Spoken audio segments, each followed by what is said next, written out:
अगर आपको भी 25 या 26 में किसी फील्ड में एग्ज़ाम देना है तो यह वीडियो आपके लिए, क्योंकि किसी भी फील्ड में एक चीज़ सबसे बड़ा कॉमन होता है, क्या है? तो मैथ में हम इस वीडियो में पूरा लेके आए हैं, बेसिक से ऑब्जेक्टिव सब्जेक्टिव पूरा पीडीएफ सहित आपको दे देंगे।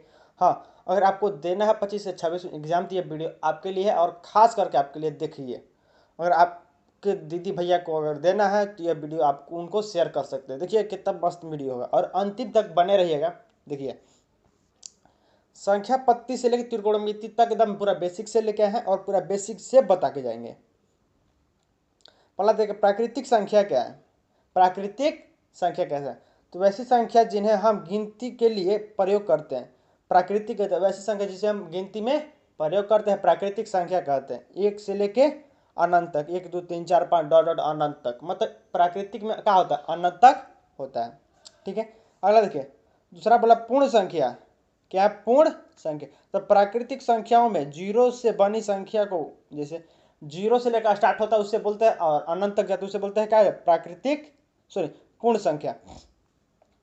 तो पूर्ण संख्या में जीरो से स्टार्ट होता है और अनंत तक जाते उसे बोलते हैं पूर्ण संख्या। उदाहरण में दिया 0 1 2 3 4 डॉट डॉट अनंत तक, कोई दिक्कत नहीं। अब देखिए, तीसरा बोला पूर्णांक संख्या।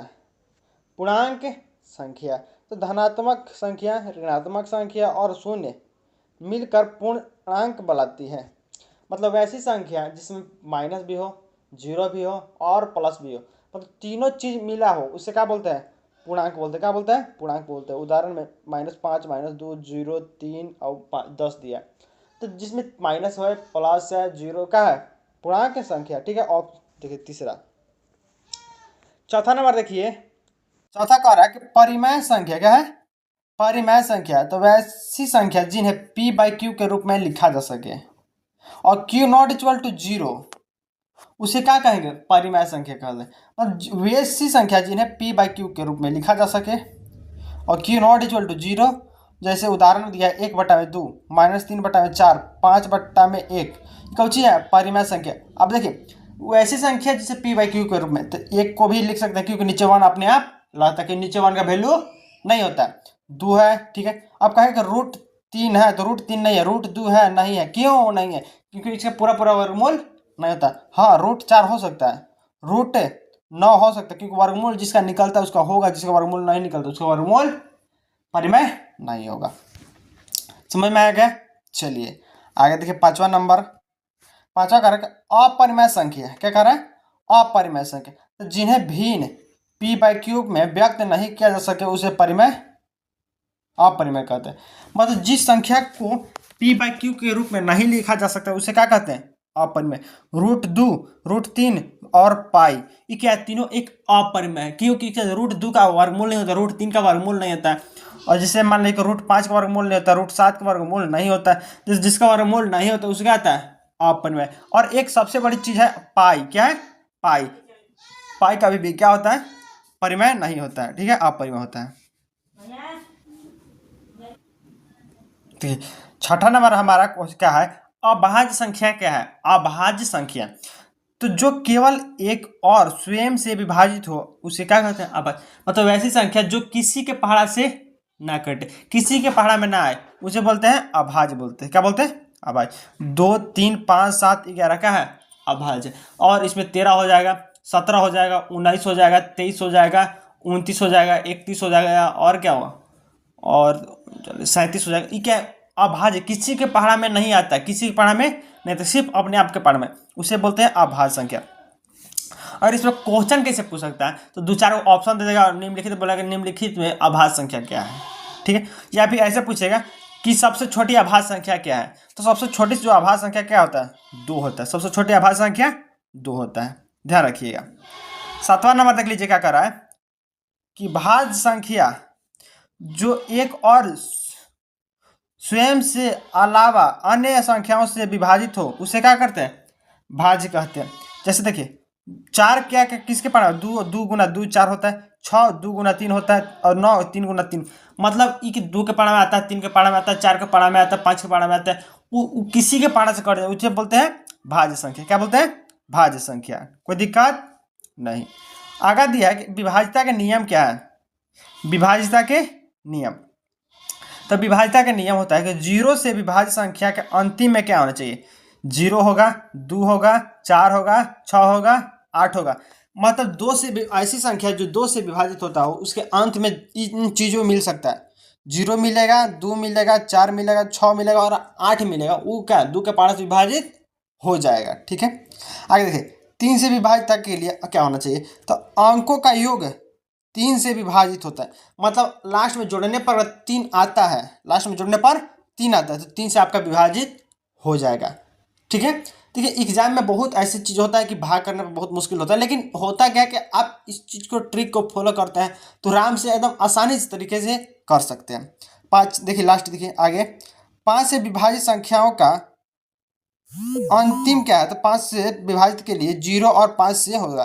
तो 5 से विभाजित संख्याओं का अंतिम में क्या आना चाहिए, 0 और 5 होगा, तो मतलब कि 5 से विभाजित हो जाएगा। और जैसे कि मान लेते हैं कि 10 का अंतिम में क्या है, 0, 5 से विभाजित हो जाएगा, और 15 क्या है, लास्ट में 5 है, तो मतलब 5 से विभाजित हो जाएगा। तो यह होता है 5 से विभाज्यता का नियम। आगे दिया है कि 11 से विभाजित विषम स्थानों के अंकों का योग, मतलब विषम संख्या जो अंतिम है तो उसको जोड़ के कितना लाना है, 11 समस्थानिक अंकों का योग के गुणन हो जाता है। कितना होता है, गुणन होता है, उसे जोड़ के आप लाइएगा तो आपको हो जाएगा 11 से विभाजित।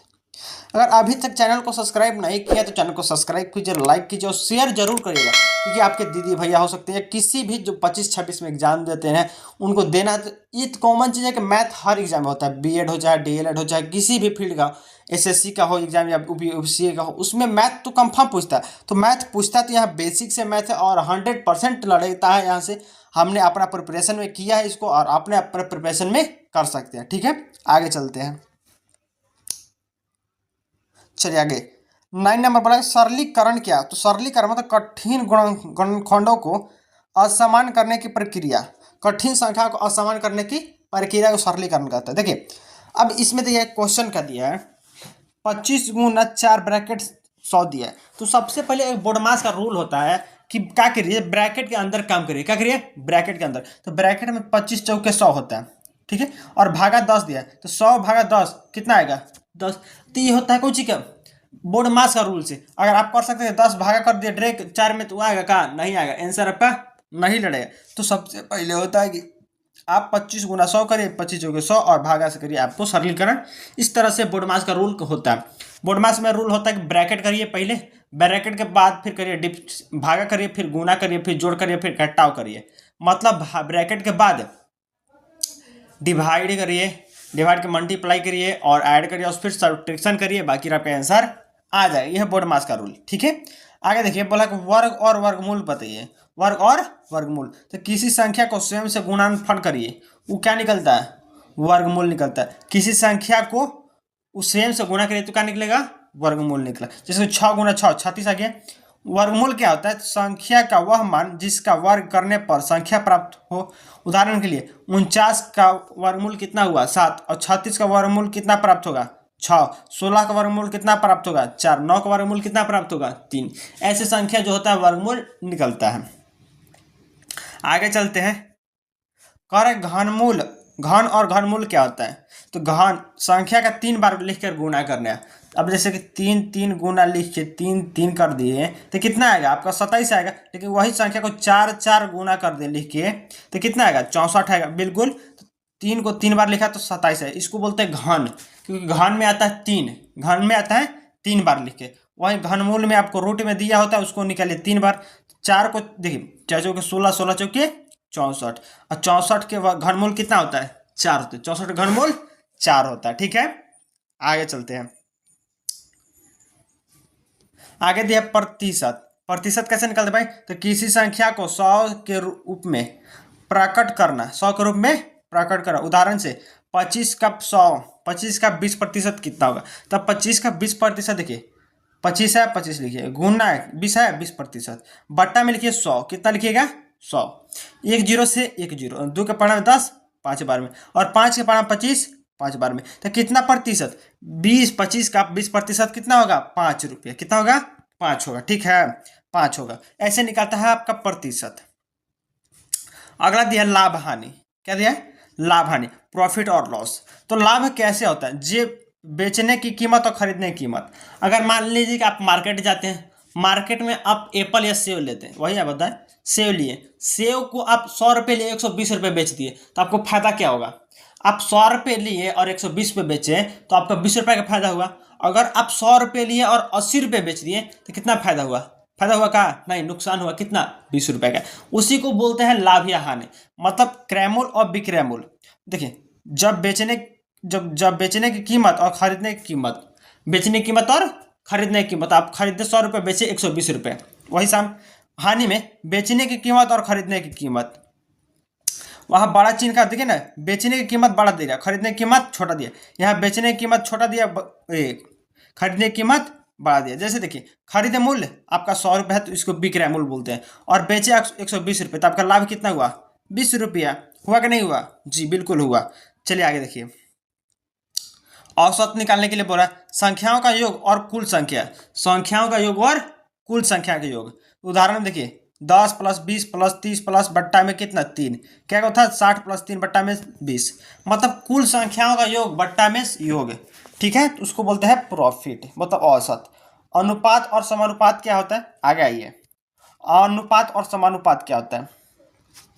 अनुपात दो संख्याओं की तुलना, दो संख्या की तुलना मतलब 2 और 3 का क्या कर रहा है? आपस में तुलना करना, उसे क्या बोलते हैं? समानुपात बोलते हैं। लेकिन अनुपात बोलते हैं, सॉरी, समानुपात क्या है? तो 2 जब गुणन का अनुपात होता है तो मतलब 2:3 और 4:6 क्या बोलते हैं? समानुपात बोलते हैं। कोई दिक्कत? चलिए, नहीं, एक चीज जो एग्जाम में सबसे बेसिक पूछा गया क्या होता है? ब्याज होता है, ब्याज, साधारण ब्याज, लाभ हानि या पर समय प्रतिशत पूछता है, उस सबसे ज्यादा एग्जाम में पूछता है, तो इसको देखिएगा जरूर। देखिए, तो ब्याज को SI बोलते हैं। क्या बोलते हैं? SI। निकालने का तरीका क्या है?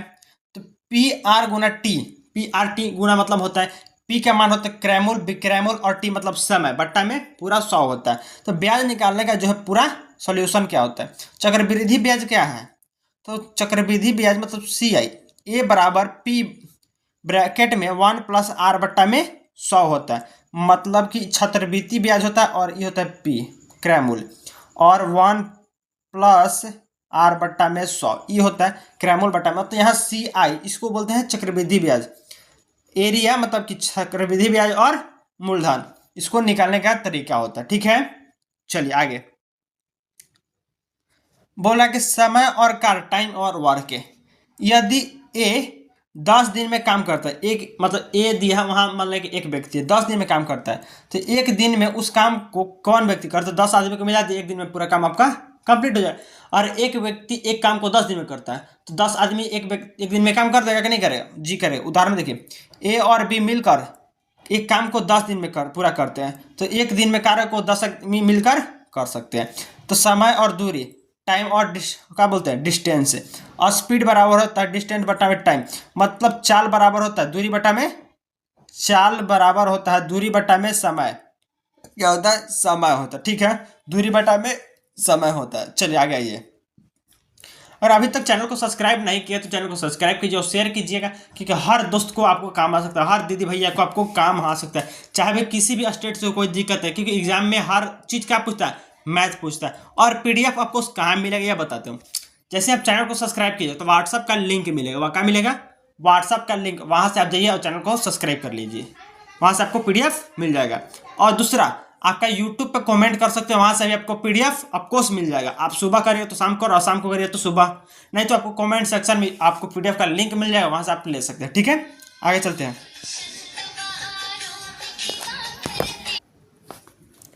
चलिए आगे चलते हैं। आगे क्या पढ़ना? हमको बीज गणित पढ़ना। क्या पढ़ना है? बीज गणित। तो बीज गणित क्या होता है?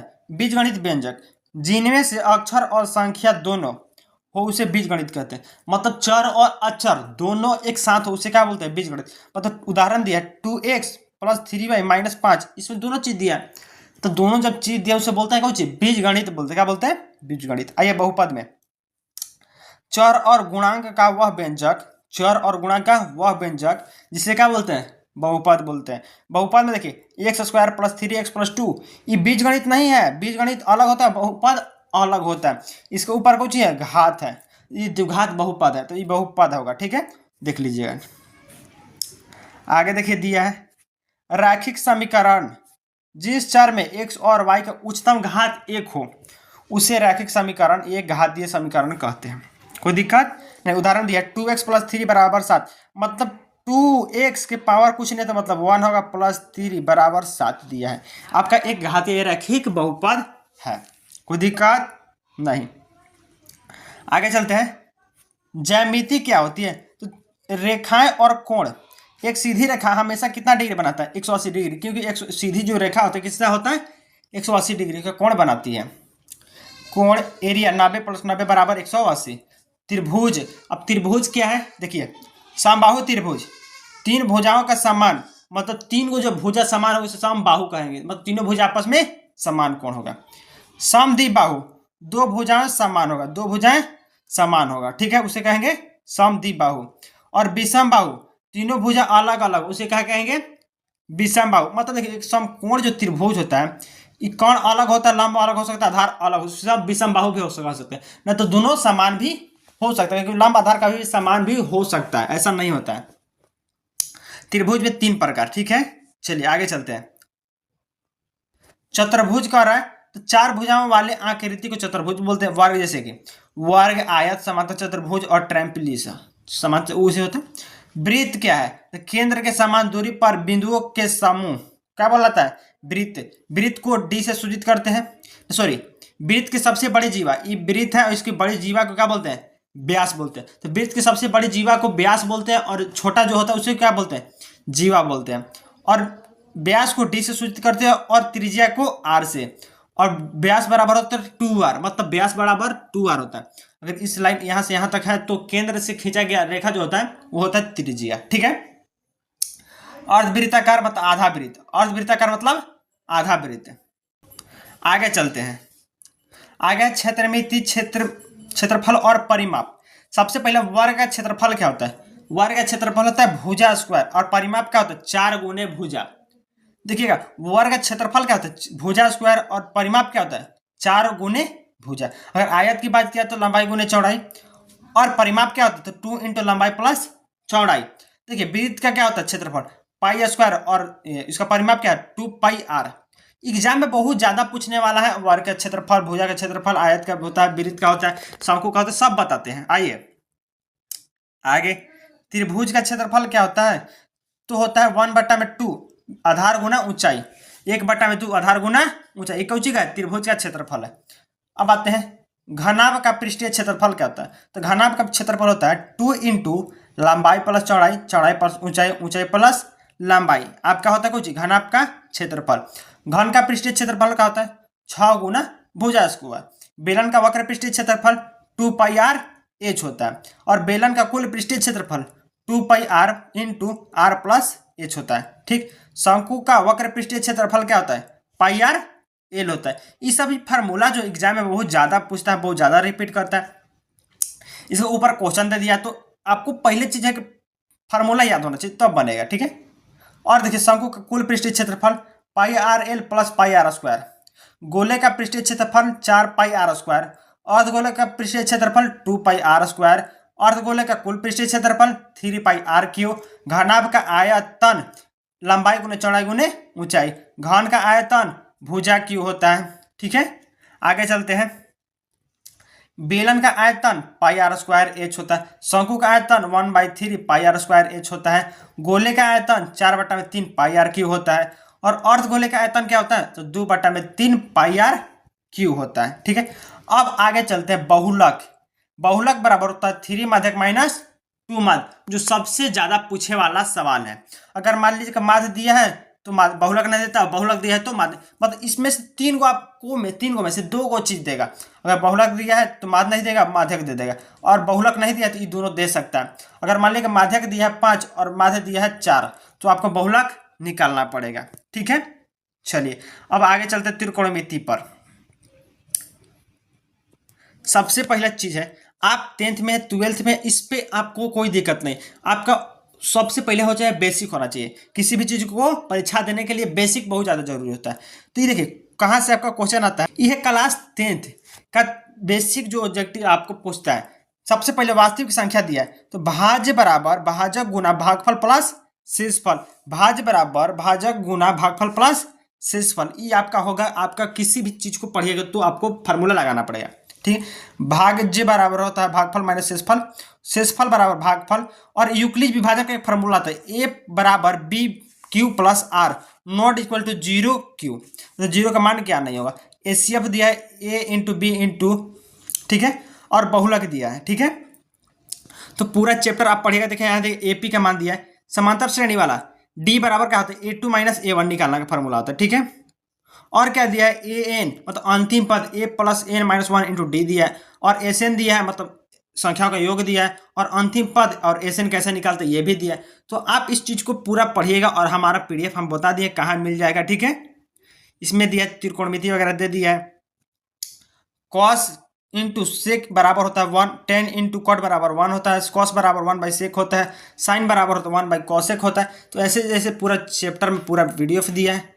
मान याद करना है, आज ये 0 का 0 होता है, साइन 0 में 0 होता है, कॉस में 0 का मान 1 होता है, टाइन 0 का मान 0 होता है, कॉट 0 का मान अपरिभाषित होता है, सेक 0 का मान 1 होता है, और कॉसेक का मान अपरिभाषित। ऐसे कुछ दिया है, आप याद कर लीजिएगा।